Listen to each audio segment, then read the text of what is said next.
జల విద్యుత్ ప్రాజెక్టులపై కేంద్రం గుడ్ న్యూస్ చెప్పింది. దేశవ్యాప్తంగా 1 మెగావాట్ నుంచి 25 మెగావాట్ల సంఖ్యల స్మాల్ హైడ్రో పవర్ అభివృద్ధి కోసం small hydro power development scheme అమలుకు కేంద్ర నూతన పునరుత్పాదక ఇంధన మంత్రిత్వ శాఖ పరిపాలన అనుమతులు మంజూరు చేసింది.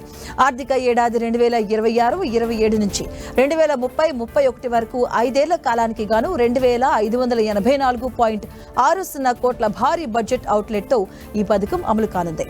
దీని ద్వారా దేశంలో దాదాపు 1500 మెగావాట్ల అదనపు జల విద్యుత్ సామర్థ్యాన్ని పెంచడమే కాకుండా నిర్మాణ దశలో 51 లక్షల పనిదినాల ఉపాధిని 9000 శాశ్వత ఉద్యోగాలను సృష్టించాలని కేంద్రం లక్ష్యంగా పెట్టుకుంది. అలాగే ఏటా సుమారు 43 లక్షల టన్నుల కార్బన్ డయాక్సైడ్ ఉద్గారాలను తగ్గించి పర్యావరణాన్ని రక్షించవచ్చని అంచనా వేసింది. Solar energy corporation of India limited ఈ పథకానికి జాతీయ కార్యక్రమం అమలు సంస్థగా వ్యవహరిస్తుంది.